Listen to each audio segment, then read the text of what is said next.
Good morning all of you. So today's topic of discussion is CSF analysis. Okay. Short note asked frequently in UG and PG. And PG it comes under the paper 4, okay, of NMC curriculum. So let's start with the topic. CSF. What is the full form of CSF? That is cerebrospinal fluid. So from this you will get a rough idea that is what is CSF. So it is kind of fluid which circulates in the brain and spinal cord, isn't it? Okay. Now if you will someone asks how you will define CSF, then what will you write? What is CSF? What is CSF? CSF is clear, transparent and colorless fluid. Okay, clear, transparent and colorless fluid which circulates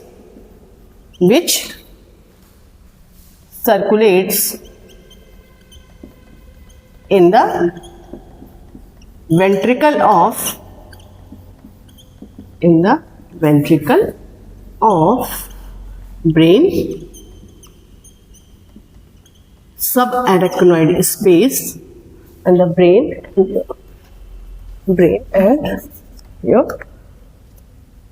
subarachnoid space and your central canal of spinal cord. Central canal of your spinal cord.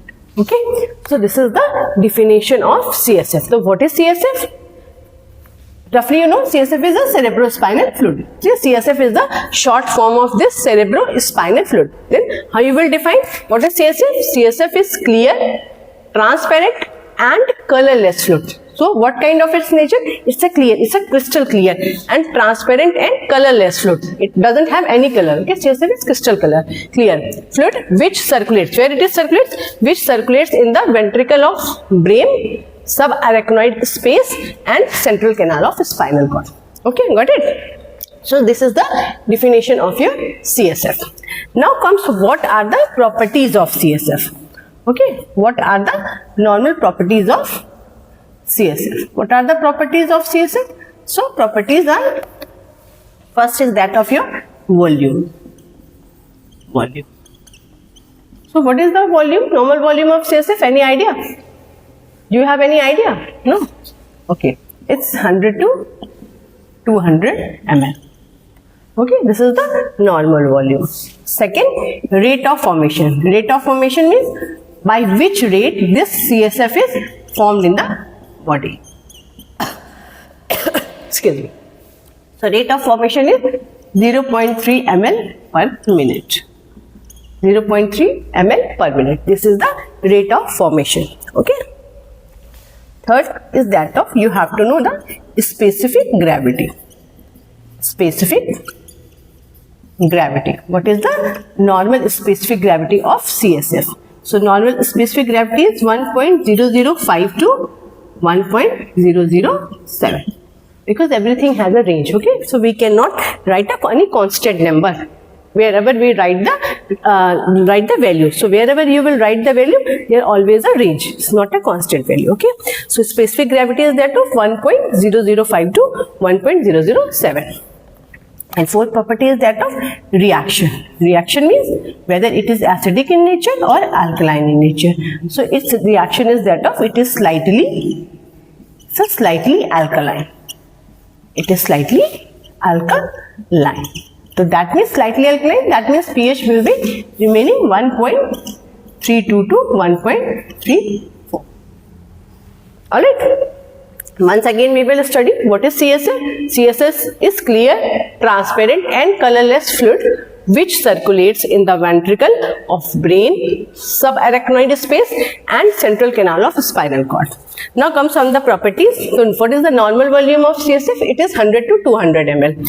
what is the rate of formation of normal CSF? It is 0.3 ml per minute. Okay, and what is the specific gravity of normal CSF? It is 1.005 to 1.007, and reaction it is slightly alkaline in nature. Okay, now after that we will study what is the composition of CSF. Okay, what is the composition of CSF? So you have any idea what is the composition of CSF? Any idea regarding composition? No idea. Okay, I'll tell you. So, what is the composition? So, what is the normal composition? Your CSF is made up of two things. One is your water. 99% in CSF, 99% is water. So CSF is made up of 99% of water and 1% is that of solids are present. Okay, 1% solids are present in CSF. Okay, these solids may be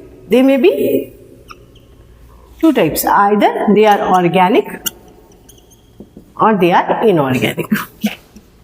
Inorganic. Okay, so solids. So 99% CSF is made up of water. Okay, and 1% made up of solid. Solid can be either organic or inorganic. Organic. What organic comes? Like there may be proteins, amino acids. Okay, proteins, amino acid, glucose, uric acid,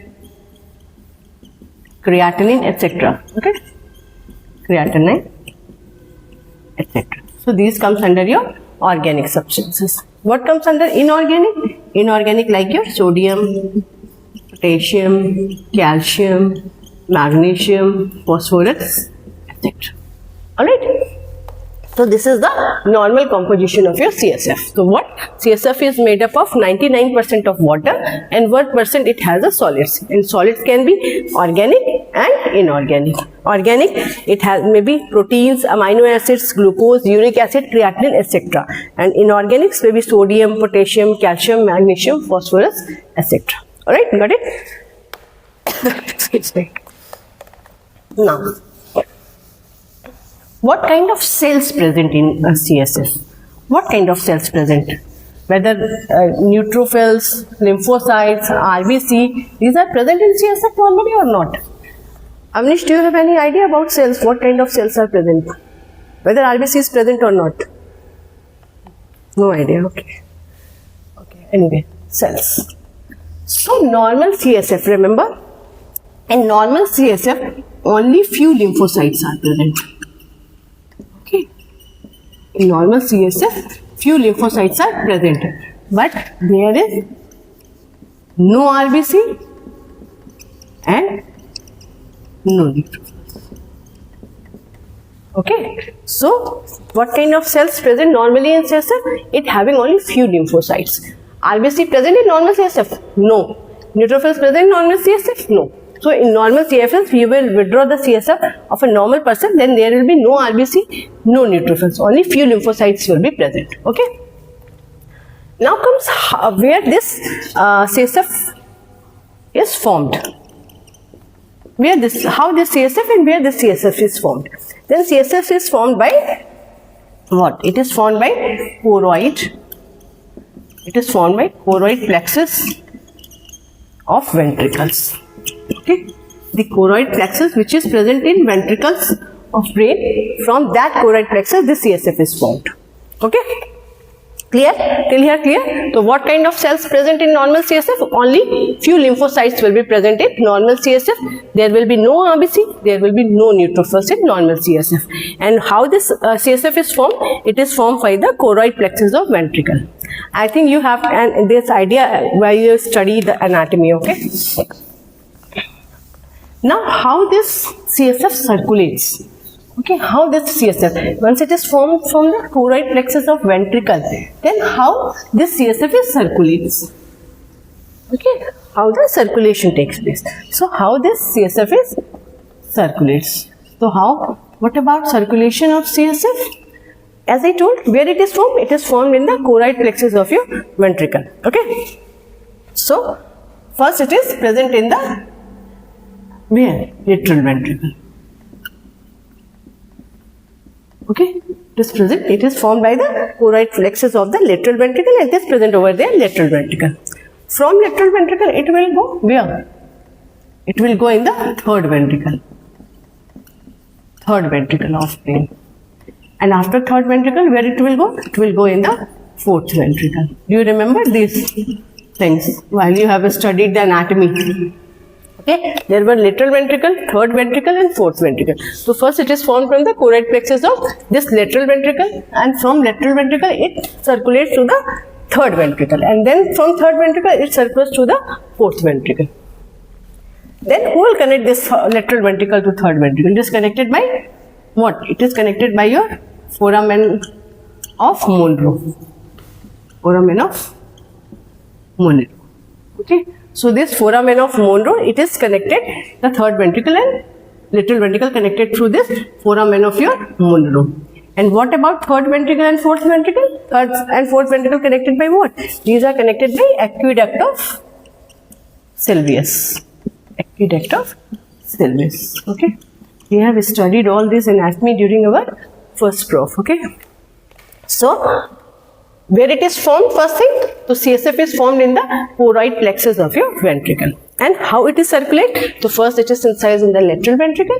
From lateral ventricle it goes to the third ventricle. From third ventricle it goes to the fourth ventricle. And these lateral ventricle and this is lateral ventricle, this is third ventricle. Then these are connected through the foramen of Monro. And this third ventricle and fourth ventricle is connected by the aqueduct of Sylvius. Okay. Next, what happened after this fourth ventricle? Then it will go into two foramen. Foramen of Lukschka, foramen of Lukschka and foramen of Megendie. Foramen of Lukschka and foramen of Megendie. Megendie. Okay. After reaching to the fourth ventricle. Now, how this CSF will flow? Then it will flow into foramen of Lukschka and foramen of Megendie. Okay. Then foramen of Lukschka, it will go where? And from foramen of Megendie, it will go where? Foramen of Megendie, it will go to the cisterna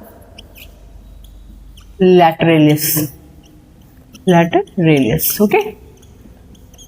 It goes towards cisterna lateralis. And Lukschka, it will go cisterna Megendie.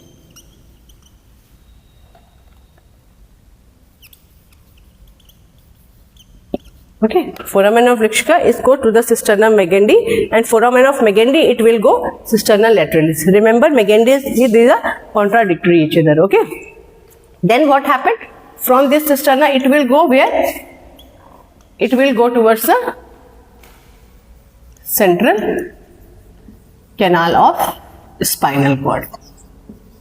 From where it will go? It will go towards central canal of spinal cord and your subarachnoid space. Okay, from those foramen of Lukschka and Megendie, it will go to the central canal of spinal cord and then subarachnoid space.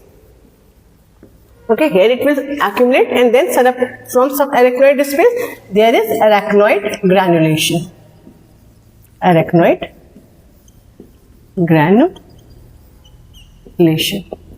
And after that, it will absorb.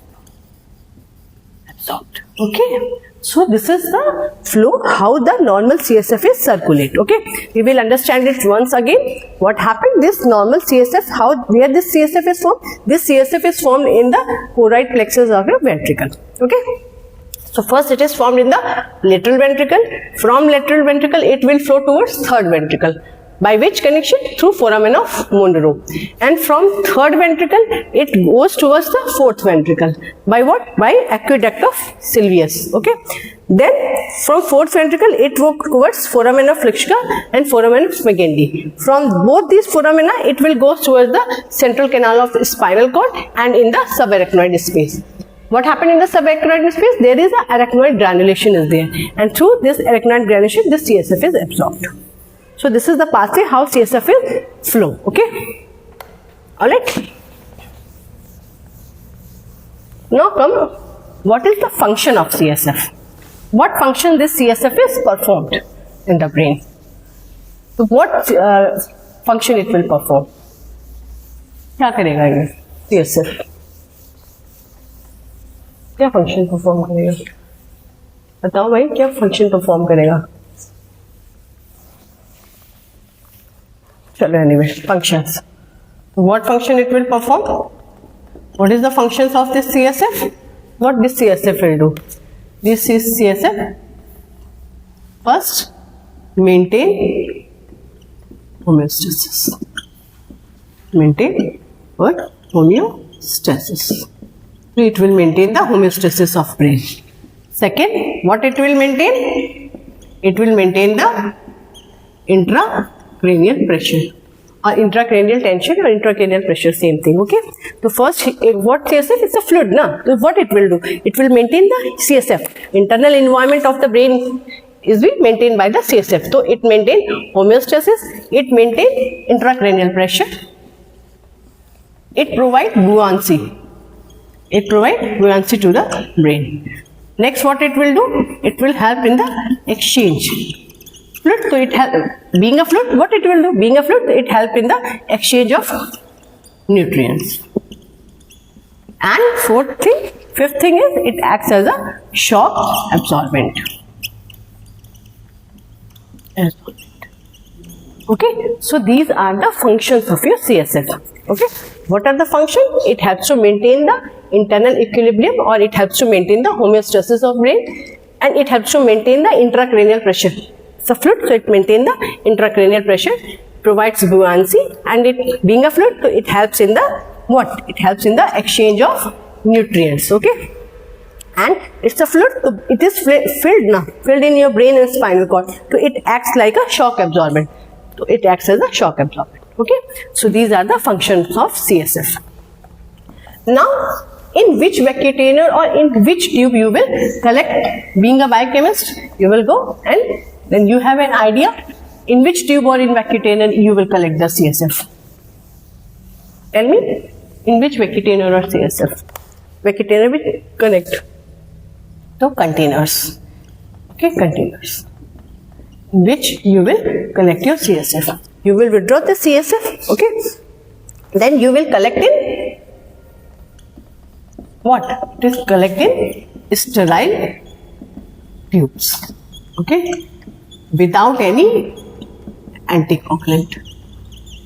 Without any anticoagulant, okay? So you will collect your CSF in a normal sterile tube, and then that sterile tube, these are like tube, okay? You will collect it in a normal sterile tube, and that sterile tube don't have any anticoagulant, okay? And while you will just withdraw the CSF, by which needle you will withdraw the CSF? LP needle, lumbar puncture needle. You will do the spinal tap and you will withdraw the CSF by lumbar puncture. By LP needle, you will withdraw and you will withdraw it clean sterile tubes without any anticoagulants. Okay, so no any red or like lavender, no oil you will use for the collection of CSF. Okay, an important thing is you will collect 4 tubes. Okay, you will collect the CSF in 4 tubes. You will collect 1, 2, 3, 4 tubes, and then in all these 4 tubes you will take the CSF. Then in first tube, second tube, third tube, and your 4th tube. Okay, 4th tube you will collect. So then what you will do for these collected 4 tubes? So first tube you will send for your chemistry and immunology. Okay, first tube you will send for chemistry and immunology. All right. The first tube in which you will collect the CSF, you will send it for the chemistry and your immunology. Second tube you will send for the microbiology. Okay, second tube microbiology, and third and fourth tube you will send for hematology and cytology. Hematology and your cytology. Clear everyone? So you will collect in a sterile tube without any anticoagulant, and you will collect the CSF sample in 4 tubes. 1, 2, 3, 4. First tube you will send for the chemistry and immunology. Second tube you will send for the microbiology, and third and fourth tube you will send for the hematology and cytology. Okay. Now comes, what are the indication? Okay, what are the indication when you will withdraw the CSF? When you will do the CSF analysis? In which conditions you will do it? So what are the indications of your CSF analysis? What are the indications of CSF analysis? So what are the indications of CSF analysis? This is your meningitis. Meningitis. Second is your encephalitis. Encephalitis. Okay, meningitis, encephalitis. And third is your any subarachnoid hemorrhage. If there is any subarachnoid hemorrhage, then you will do the CSF analysis. Okay. So meningitis, encephalitis, subarachnoid hemorrhage, and any other multiple sclerosis. Okay. In multiple sclerosis, you will also do this CSF analysis and your what? GBS, Guillain-Barré syndrome. Have you heard this term, Guillain-Barré syndrome? It's important short note in the 4th paper for PG also. Okay. So GBS. Okay. Or if there is any tumor of brain. Okay. If there is any tumor, then you will take the CSF sample and you will check. Okay. So these are the indication: meningitis, encephalitis, subarachnoid hemorrhage, multiple sclerosis, GBS. GBS what? Guillain-Barré syndrome. Okay. And tumor of brain. Achha, do you have any idea what is difference between meningitis and encephalitis? Do you have any idea? No idea. You know, wherever the term itis will come, that means there is an inflammation. That you know, no? So meningitis means it is an inflammation of your meninges. Meningitis, that means itis, that means there is inflammation. So meningitis means there is an inflammation of this meninges. And what is encephalitis? Encephalitis word is come, that means it is also inflammation. So what inflammation? Encephalitis is the inflammation of your whole brain parenchyma. Got it? So this is the difference between meningitis and encephalitis. Meningitis, that is the inflammation of meninges. How many meninges are there? 3 meninges are there, na? Dura mater, arachnoid, and your pia mater. These are meninges, na, covering of your brain. Outermost dura mater, middle is arachnoid, and innermost is your pia mater. So when the inflammation of these meninges, then it is known as meningitis. And what is encephalitis? When the inflammation of whole brain parenchyma, then it is known as your encephalitis. Clear, everyone? So these are the indication where we will do the CSF analysis. Okay. So CSF analysis, where you will do? You will do the spinal tap. No? You will do spinal tap area. In which area you will do? You will do the spinal tap. By what? Lumbar puncture needle. That is also known as LP needle. And this process is known as lumbar puncture. Right? We will do the lumbar puncture by using the lumbar puncture needle, and you will withdraw the CSF. Now question asked in MCQ, at which level you will do the LP? At which level you will do the LP? So you will do the LP at the level of L3 and L4. Okay, you will do the lumbar puncture at the level of L3 and L4. Why not upward? ऊपर क्यों नहीं करेंगे? Why not L1 and L2? You cannot do L1 and L2. Why? Because spinal cord ends at that level. Spinal cord ends at that L1, L2 level. So at that level, you cannot take the CSF. Otherwise, spinal cord will damage, your nerves will damage. Okay. So what? At which level you will put your LP needle? You will preferably do at L3, L4, or at L3, L4, or sometimes L4, L5 level you can also do. But if MCQ have an option of L3, L4, you will put L3, L4. Because if you will put the LP needle, you will put in the fluid and you will withdraw the fluid, and then there is no damage of nothing. No nerve damage, spinal cord is also not there. You can easily withdraw the fluid. Okay. So this is the L3, L4, we will do the lumbar puncture. Okay. So now comes the important thing for CSF. One more thing you have to study, that is how you will differentiate by withdrawing the CSF, how you will differentiate the different type of meningitis. It's important. So, you know, this is the, suppose this is your normal CSF. Okay. This is your normal CSF. And meningitis is caused by three types of meningitis. Bacterial meningitis, tubercular meningitis and viral meningitis. Okay. For these three meningitis, we will do specifically the CSF analysis. Pyogenic is also known as bacterial meningitis. Bacterial. Okay. Bacterial meningitis. Second meningitis is your tubercular meningitis. Tubercular meningitis. And what about third? Third is your viral meningitis. Now the question is arise, after withdrawing your CSF, how you will differentiate all these three meningitis? By seeing the CSF. Suppose the patient is suffering meningitis and you will withdraw the CSF, okay? So by doing the LP, lumbar puncture, you will just withdraw. Now how you will differentiate? I will make the diagnosis whether it's a bacterial, tubercular or viral meningitis, okay? So let's understand. First, what you will see? First thing you will see the color. Okay, first thing you will see the color. So what is the normal CSF? What is the color of normal CSF? It's a crystal clear, na? Yeah, it's a crystal clear and transparent. So normal CSF is clear. So what? It is clear. Okay. Now tell me, bacteria is what? Bacteria releases the pus. Bacteria forms the pus, na? So suppose if pus comes in the CSF, then what color it have? It's a yellow because of pus or turbid. Then it turns either it's a turbid or a yellow color. Okay.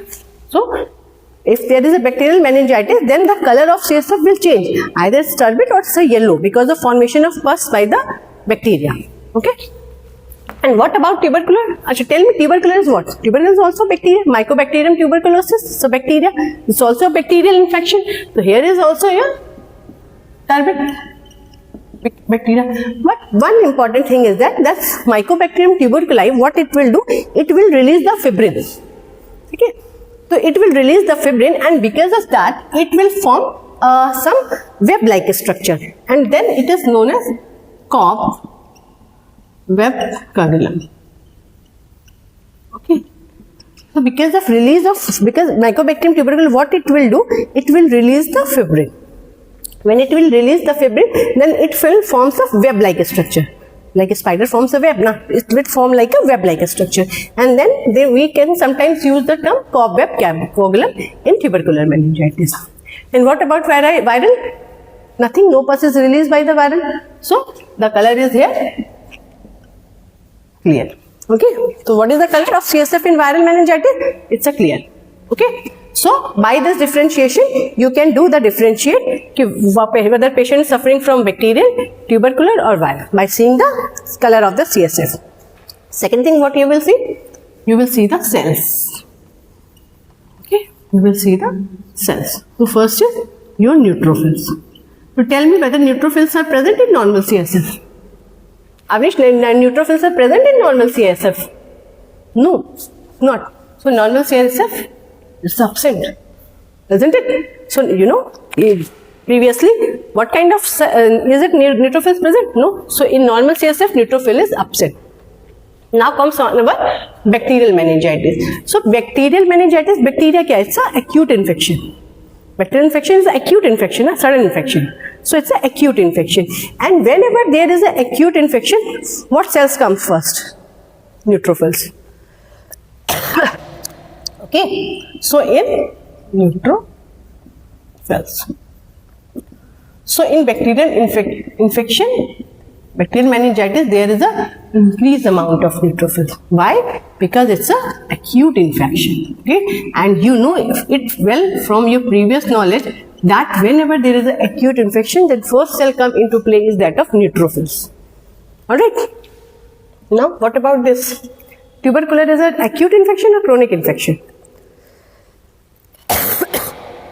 Tubercular is acute infection or chronic infection? It's a chronic infection. Na? TB is a chronic disease. Na? It's a chronic infection. So whenever there is a chronic infection, then what cells accumulate? Lymphocytes. Lymphocytes accumulate in large numbers. And neutrophils, very few. Neutrophils, very few. Like only 2+ is there. Okay? Clear everyone? Why? Because it's a chronic infection. And TB is a chronic infection. So whenever there is a chronic infection, then lymphocytes will be more. And whenever there is an acute infection, neutrophils will be more. So that's why when there is a bacterial meningitis, the neutrophils will be more in number in CSF as compared to lymphocytes. But in tubercular, being a chronic infection, so lymphocytes will be more as compared to neutrophils. Now comes on the viral. What about viral? It's a chronic or it's a, acute?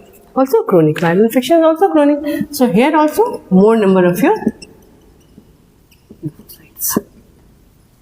More number of your lymphocytes. And there are few neutrophils. Clear everyone? Clear this point? Okay. So on the basis of cells, by seeing, you will withdraw the CSF. First you will check the color of the CSF, then you will see the cells. So by seeing the cells, you can easily differentiate whether the patient is suffering with which meningitis. Okay. Third point, what you will check? You will check the glucose level in CSF. Glucose level. Okay. So the normal glucose level, the normal glucose in CSF is 2/3 of your blood sugar level. Okay. So what is the normal glucose level in CSF? It is 2/3. Whatever level is present in your blood, sugar level present in blood, that value is of 2/3 value is present in your glucose. Clear? Okay. Now come this point. Bacteria. Bacteria what? Bacteria loves to eat glucose. For it, if when it will multiply, it loves to eat glucose. Now it will utilize glucose for multiplication. So bacteria loves to eat glucose. So if bacteria loves to eat glucose, so what happened? Glucose level increase or decrease? Decrease. Of course, decrease. Okay, because it eats lot of glucose. So what will happen with the blood sugar level? Decrease. Okay, it is less than 50% of the blood sugar level. Got it? And now what about tubercular? Tubercular is also bacterial. It also loves to eat blood sugar. Then here also blood sugar level decrease, and it is also less than 50% of your blood sugar level. Clear everyone? Till here clear? No viral. Virus, that is least bothered about the glucose. Okay, least bothered. So glucose is not in viral meningitis. Okay, so glucose is normal in viral meningitis. Fourth, what you will check? You will check the protein content. Protein. So, what is the normal protein in CSF? Normal protein which is present in CSF is 0.5 gram per dl. 0.5 gram per dl. What is plasma protein level? What is plasma protein level? So 6 to 8 gram per dl. So suppose very less amount as compared to your plasma level. Okay. So only 0.4 gram per dl protein is present normally in CSF. Now come on the bacteria. Bacteria what will do? Bacteria will disturb the microcirculation very long. It will disturb whole the microcirculation. When bacteria will infect your body, it will disturb whole your microcirculation. And when microcirculation is disturbed, then what will happen? Permeability will increase. When permeability will increase, then what happened? Then protein will leak out from your circulation into CSF. Clear? This happened. No? So what happened? When bacterial infection is there, then what will happen? When microcirculation is disturbed. When microcirculation is disturbed, what about permeability? Permeability increase. When permeability increase, then protein will leak out. If protein will leak out, then what will happen with this protein level? Increase or decrease? Increase or decrease? Increase, na? So it is increase. Okay? Severely increase. Protein level, because bacteria disturb the microcirculation, and by disturbing microcirculation, permeability will increase. By increasing the permeability, protein will leak out from circulation into CSF. What happened in tubercular meningitis? It's also bacteria. Same thing happened. So here also protein level severely increase. Now what about virus? Virus don't disturb microcirculation so much. It's in a quiet mode, so it don't disturb so much of your microcirculation. So when microcirculation is not so much disturbed, it doesn't affect your permeability. There is no leaking of, there's leaking but not so much of leaking. So it is slightly raised. Okay, it is slightly raised. Clear everyone? So by these 4 features, we can easily differentiate what kind of meningitis is patient suffering from. Let's repeat it again and we will revise it again. What you will find, the color of normal CSF, you will withdraw it, it's a crystal clear. Okay. And what about in bacterial? It is turbid or yellow because of release of pus. And what is tubercular? It's also Mycobacterium tuberculi is also bacteria, so it is also turbid. But this Mycobacterium tuberculi will release the fibrin, so it forms a web-like structure. So it is a cobweb coagulum. And what about viral? It will not change any color. So CSF is still clear. Now cells. Neutrophils are normally absent in your CSF. But bacterial infection is what? It's an acute infection, and neutrophils is the cells of your acute infection. So when there is a bacterial infection, which cells will come first? Which cells will come first? Your neutrophils will come first, and lymphocytes is present but in very less amount. It is present because lymphocytes are already present. No? Normal CSF having what? Normal CSF having no neutrophils, but it having few lymphocytes. So few lymphocytes are present, but neutrophils are present in very high amount because of acute infection.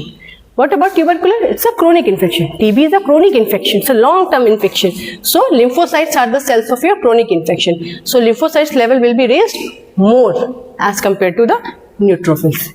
What about viral? Viral infection is also chronic infection. So whenever there is a chronic infection, then lymphocytes will increase more as compared to the neutrophils. Okay. Now comes on the glucose. What is the normal glucose level of CSF? It is 2/3 of your the blood sugar level. Whatever amount present in your blood, that is 2/3 level is present in CSF. As bacteria love to eat glucose, so glucose is decreased. It's also bacteria, so glucose is also increased. And while least bother about glucose, so glucose level will be normal.